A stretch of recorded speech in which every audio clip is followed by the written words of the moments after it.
How does black respond to the closed Sicilian? If you are curious about how black can effectively respond to the closed Sicilian, you are in the right spot. The closed Sicilian occurs when white opts for a slower buildup, avoiding the early pawn break typical of the open Sicilian. This often involves moves like knight to c3 and pawn to g3, aiming to fianchetto the light-squared bishop and prepare for kingside expansion. So, how does black counter this setup? First, black's strategy focuses on counterplay, particularly on the queenside and central control. In the closed Sicilian, white generally gains more space on the kingside, while black tends to have more influence on the queenside. A popular response is to fianchetto the dark-squared bishop to g7. This move supports the king's safety and exerts long-range pressure on the center and queenside. After the moves one pawn to e4 and one pawn to c5, followed by two knights to c3, black has several options. The most common replies include moving the knight to c6, playing pawn to e6, or pawn to a6. Moving the knight to c6 develops it to a natural square, supporting central and queenside control. This often leads to a flexible setup for black.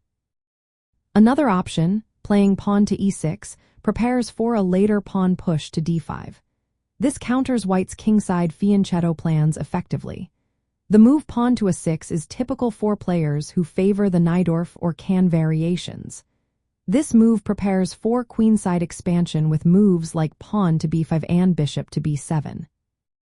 A typical sequence might involve the moves one pawn to e4, one pawn to c5, two knights to c3, and then moving the knight to c6, followed by pawn to g3, pawn to g6, bishop to g2, and bishop to g7. This setup allows black to fianchetto the dark-squared bishop and prepare a solid position. Common strategic plans for black include expanding on the queenside with moves like rook to b8, pawn to b5, and pawn to b4. This helps gain space and initiate counterplay.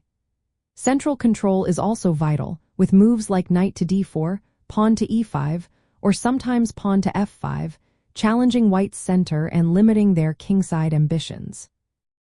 Black may also respond to white's kingside expansion with timely breaks in the center or on the queenside. This prevents white from mounting a strong attack.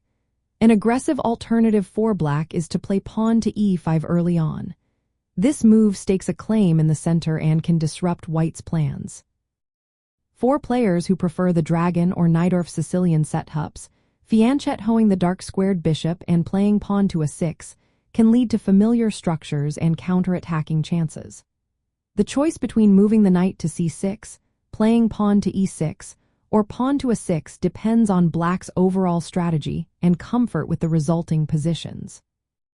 In summary, black's response to the closed Sicilian is flexible and revolves around solid development, queenside expansion, and central control.